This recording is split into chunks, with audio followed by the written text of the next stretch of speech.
Welcome to People. I'm Shirley Lin. Today I'm really honored to be here at the Guangqi Program Service building itself, where Father Jerry Martinson is the vice president of this program and media service, and so it's really great. And I'm going to call him Uncle Jerry. And Uncle Jerry's been here 48 years from San Diego, California. And let's meet Uncle Jerry right away. Okay, it's really great to meet you. Thank you, Shirley. Yes, good to I've meet heard, you too. Thank you. I've heard much about you, but to be able to meet you in person is just awesome. And then learning about how much you've contributed to the media field here in Taiwan, which you never thought you would to start off with when you came here, right? So 48 years ago, you came to Taiwan. Now, why did you come to Taiwan? It's like I've asked so many people in my interview. Well, that's a good question, and that's usually the first question people ask. I'm a Jesuit. A Jesuit is a Catholic religious order, and I entered very young. I entered when I was 17, and I entered partly because I wanted to go to some other place in the world that was needier than the United States. And when I was thinking of going to Africa, because I really admired people like Albert Schweitzer, who gave up everything and went to Africa and worked with the very poorest people and helped them. So I thought if I could be a doctor and go to Africa, that would make me feel like I was doing something worthwhile for the world. So you studied medicine? No, I didn't. I studied to be a priest. But I knew that the Jesuit order sent maybe 1/6 of their people to different countries. So I thought, well, there's a chance that they might send me to Africa, train me to be a doctor, send me to Africa. But it wasn't long before I realized I didn't really have the talent to be a doctor or the calling. Why is that? I don't know. I guess I thought maybe a teacher would be more suitable. And then when I was studying, and we studied in California, where I entered near San Jose, a place called Los Gatos. After 4 years there, I went to Spokane, Washington, to study philosophy at Gonzaga University, and we got a lot of letters back from we called them scholastics. They were people in training to be priests. Okay. Jesuit priests that had come to Taiwan, and they wrote back and they sent described their experiences and sent their pictures and everything. And gradually I became interested in Taiwan. The pictures of the people, it looked like the people were very shanliang, very good-hearted and nice. And then they spoke the same language that they speak in mainland China, which is Mandarin. So I thought, well, maybe in the future there's a chance we could also go to mainland China and do something. But you hadn't known the language then? No, I didn't know the language at all then, not until I got to Taiwan. Right, but you didn't even know about Taiwan before that too, right? Before you came to Taiwan. Did you know about the island? Well, I did. I read, from my classmates, the ones that had already come here, and then I also spent a summer going at Seattle, at Washington University of Washington in Seattle, reading about China and Taiwan and Asia to prepare myself. Yeah. Oh, all right. So you came, and actually it was around the 60s, right? Late 60s when you arrived. That was in 1967, yeah. Yeah, wow, that's a long, long time ago. Yeah, a long time ago. Considering how much Taiwan has changed over these 40 years. Yeah. I heard your other interview that you were saying that there were kids that you saw on the streets walking to school with their shoes in their hands. Right, yeah.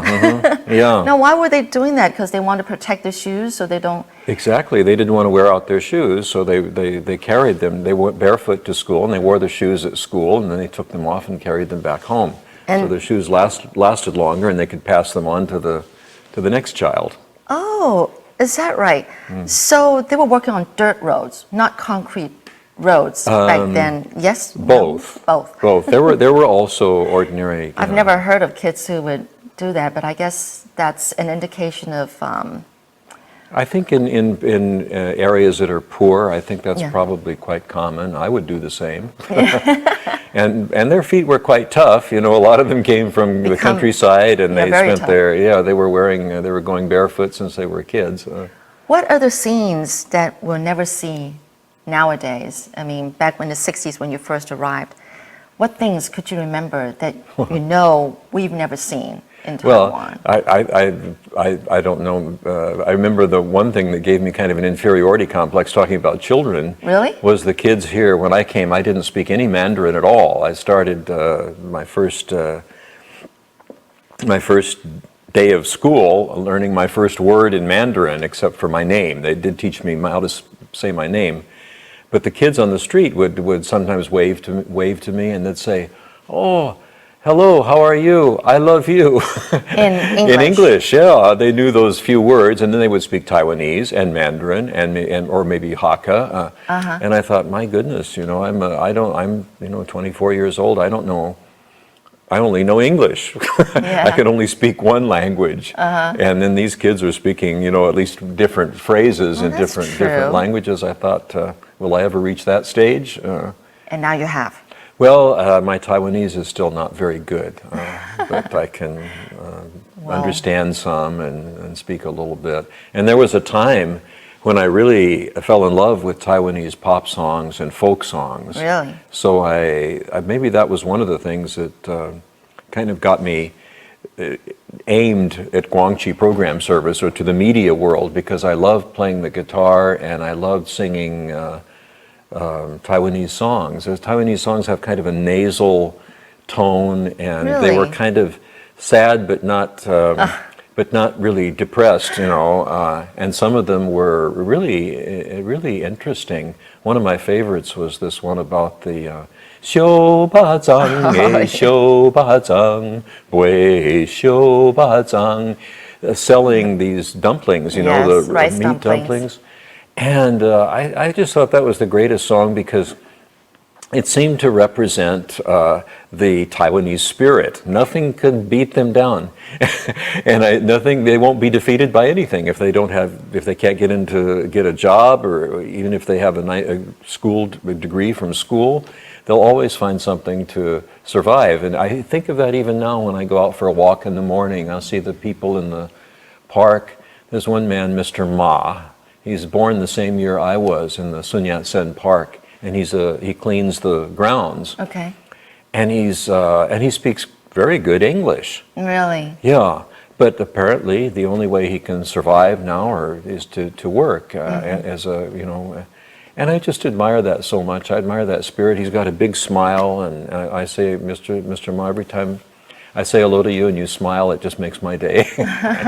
I wanted to be of some service to Taiwan, and I thought, my God, they're so smart and so diligent, and they work so hard, and they're so resourceful. I said, I can learn from them. I don't think they can learn anything from me. Oh, you're too humble. So I begin to feel a little bit, maybe I should have gone to Africa. Now, talking about you learning the guitar, in fact, you learned how to play the guitar and sing on the boat coming to Taiwan. And that turned out to be very, very useful. And now there was one time when one of the TV stations asked you, or was it a restaurant that asked you to perform, and you really struggled thinking that was the right thing to do, and then you realized that there was somebody kind of hidden in the corner, and you assumed it was somebody from the Jesuit, how should I put it?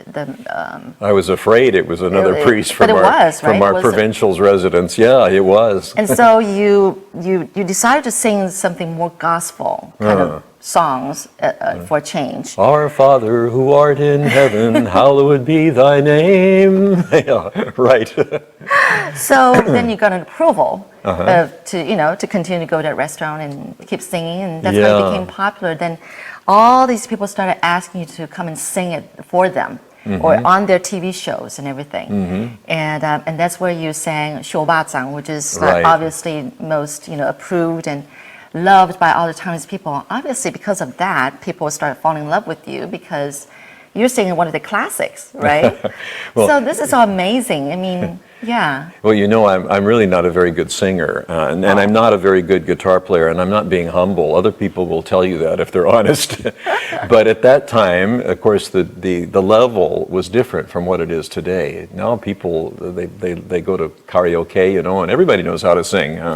But in those days, And then, of course, being here, every day I had contact with actors and performers, so that also helped me. I learned a lot from that. And I think maybe one of the things that helped the most was because I knew that my singing and my guitar playing was not really tops. I played the guitar because it kind of covered up my voice. And then to distract people from my guitar playing, I went down to the downstairs. There was a costume room. And at that time, we had a lot of Taiwanese drama serials. And so I borrowed a doli, one of these straw hats, you know, that the farmers wear in the rice fields, and a traditional gray, kind of baggy Taiwanese outfit, country outfit. And when I was asked to sing Shobazang, I put those on. And that worked real well. That thought it was perfect. I thought that was pretty good. That was a stroke of genius. Maybe my singing wasn't good, but I learned to perform from the people that were acting here at Guangqi. So you still have photos from that? Hope you left that as a memoir. I do have some. I better have a copy. Okay. So yeah, how did you get into Guangqi?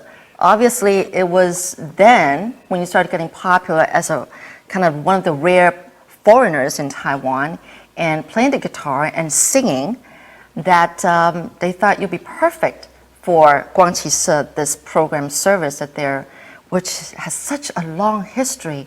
It's amazing how it's continued to this day, and we're right here in the original studio. The original studio, one of the first in Taiwan. Yeah. How did you even? Obviously, it was a stroke of, well, we say luck, but that was God's plan. I think so, yeah. I'm sure it was. And I really am grateful to my superior at that time, Father Bernard Ju. He was a very wise Chinese Jesuit priest. And of course, he also needed somebody to come here because we had this big studio and it was making programs that were seen all over the island because there were only 1 or 2 television stations at that time. He needed someone to come, and he looked around, and he saw me with my guitar, and it looked like his best bet. But he let me make my own decision. He told me to think about it and see if I really felt it was God's will for me. And in the beginning, I didn't. I was very happy teaching at Furen University. Right. And That's your other hat that you wear, it's teaching English. Right. Well, I was teaching a very simple philosophy course and a little psychology course. Yeah, but very simple, very practical. And I was using my guitar and my songs to illustrate, because again, I was worried that my Mandarin wasn't good enough, and I needed something else to, get the attention of the students and make an impression on them. You were teaching in English? No, I taught in Chinese. In Chinese? Yeah, wow, that's amazing. Yeah. But then you kind of use songs and, I don't know, pictures and slides maybe? Well, I used songs and little dramas. I had the students perform little skits, or any... Philosophy, we're talking about philosophy and psychology classes. Yeah, well, I always felt that my own personal belief is philosophy's not just a theory, but it should be something that helps you in life. It should teach you, and it has taught me how to make decisions, how to analyze situations, how to look at the world, and make sense of it. And so that's what I tried to bring to the students. And I wish I had been in your class, because when I tried taking philosophy, and I thought, well, why not? I only took for 2 weeks and I gave up. Right before they asked me for a paper report. And I said, I could never write a report. I should have been in your class. It would have been more fun. You would have liked it. I would have liked it. I probably would have understood better than just looking at, I don't know, the teacher talking. I really still have some experiences from those days, that lasted until now. One day I was walking down the street in Taipei, and this lady, middle-aged lady, came walking up, and she says, "Oh, Father Ding, Father Jerry, everything is beautiful in its own way." She started to sing that song and dance down the sidewalk. And I said, you were in my philosophy class at Furen. Really? And now she's the Xiaozhang. She's the director of a school here in Taipei. But she remembered that song 40 years ago. And who wrote those songs? Sorry? You wrote those songs? No. I maybe composed one or two of them or translated one or two of them, but most of them were popular songs at that time, either in English or Chinese or whatever fit the topic that I was going to teach that day in class. Amazing. How many songs do you think you know from heart? Well, I've forgotten them all now, Shirley. That's a kind of a pity, you know. My guitar doesn't recognize me anymore. It's sitting in my room with a lot of dust, you know. And you're too busy. And the chords don't come out properly. My fingers don't work like they used to. And, I know. And really the song words, sometimes I look at my songbook and I said, did I know all those songs? I didn't memorize them all, but I could get through them. But well, at least you remember the first 2 or 3 phrases of each song. That's good enough. Better than me. Yeah, a few songs anyway. Yeah, a lot better than me. Now, there was a time when you went on a volunteer work trip, maybe, to the Thai and Cambodia border. Yes, Actually, you were there for a conference of some sort. And I was in Thailand for a communications conference, right. And that was in 1979. And just at the moment, in September of that year, just that moment, the United Nations and the Red Cross came to Thailand to help deal with the refugees that were building up on the Thai-Cambodian border, the Cambodian refugees, because Vietnam was attacking the Pol Pot regime. And everyone took that opportunity to try to escape from the country because it was horrible under the Pol Pot, those 4 years of this very extreme communist Pol Pot dictatorship. And so they were building up along the border for months before they were allowed to come over. And when they were finally allowed to, because of international assistance, they were sick and they were dying, and it was a terrible situation. Right. So that's why I volunteered to work for a while there. Right. And then you decided to go back again and again and made a documentary. Of that, calling it Beyond the Killing Fields. Right. And it actually eventually won an award. Yeah, it won. That is amazing. It won the Golden Horse Award, Taiwan's Golden Horse Award for Best Documentary. Which is the equivalent of the Emmy. No. The Oscar. I'm sorry. The Oscars. I could never get it right. It also won the Best Short Film in the Asia Pacific Film Festival the following year.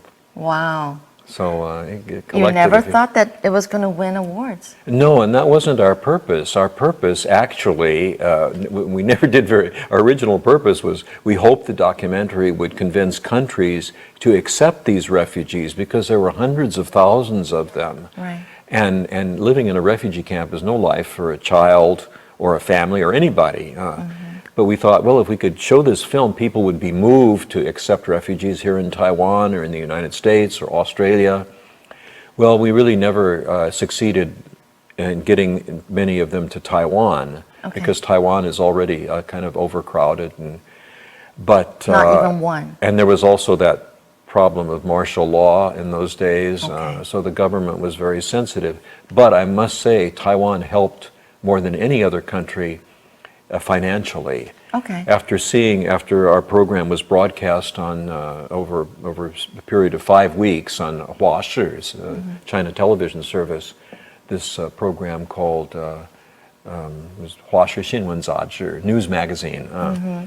The relief agencies received just loads of donations. I don't think Taiwan at that point had ever given so much money to abroad, sent so much money abroad as they did at that time because that film moved them. They had realized that at one time they were also poor. They were also on the run. They were also, they recalled all these things. They were also immigrants. And they really gave very generously. For 1 year, I could hardly take a taxi and pay for the taxi. The taxi driver wouldn't take it. They sent it to the refugees.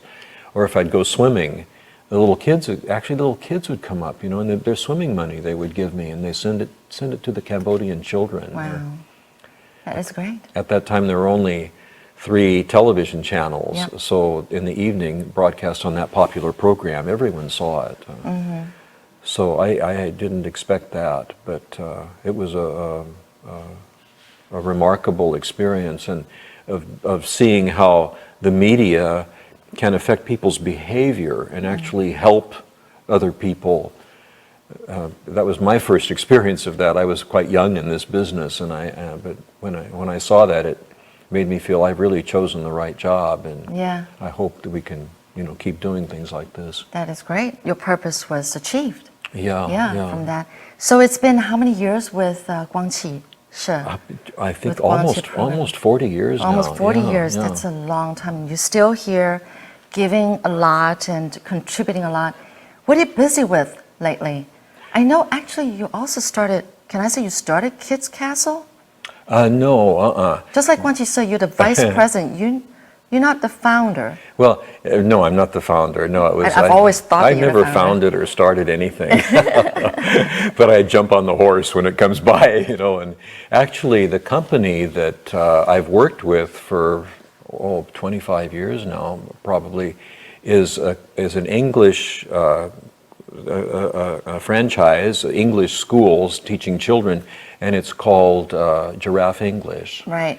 And that happened also by accident. When the company was just beginning, one of our directors here ran into them at the night market, and they were passing out leaflets advertising their little English company, their English service. And he said, well, why don't you come to Guangqi? We can make an English program for you, and then everybody will know about you. So they did. We made 13 episodes. Uncle Jerry's English. And it was very popular. Yeah. And it helped them, it helped their reputation. So they asked for more, and then more, and then more. So over a period of, 15 years, we were doing English programs. And then they started broadcasting them over the Phoenix Channel, Star TV to mainland China.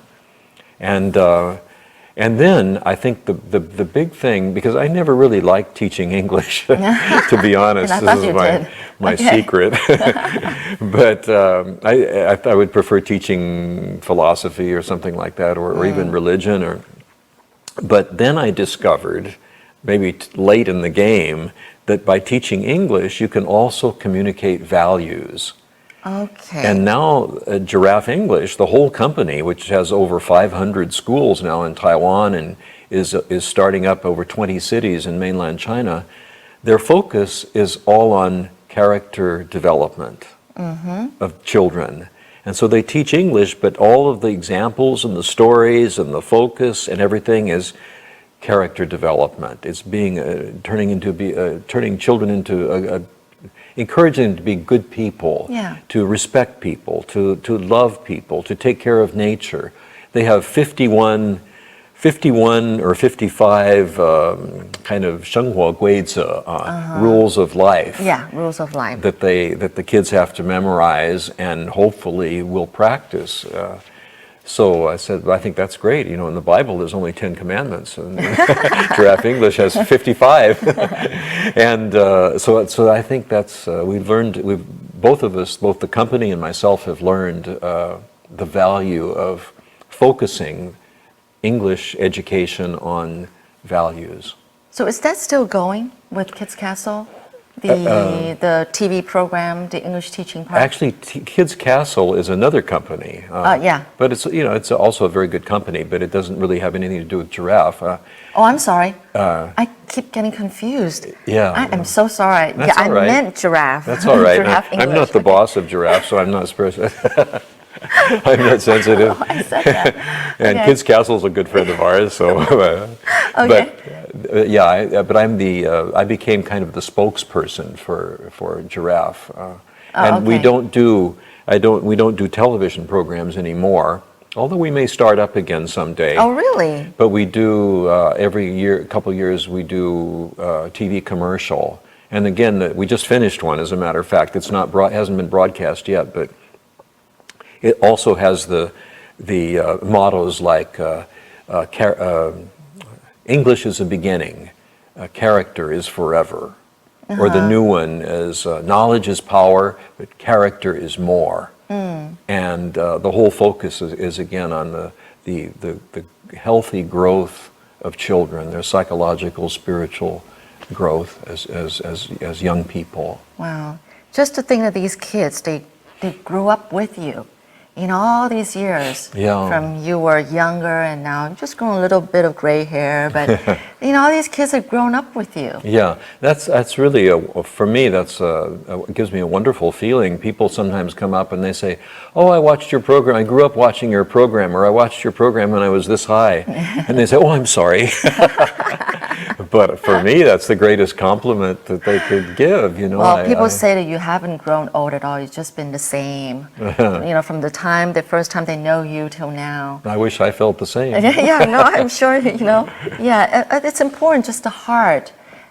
Keeping being happy, peaceful, and being grateful.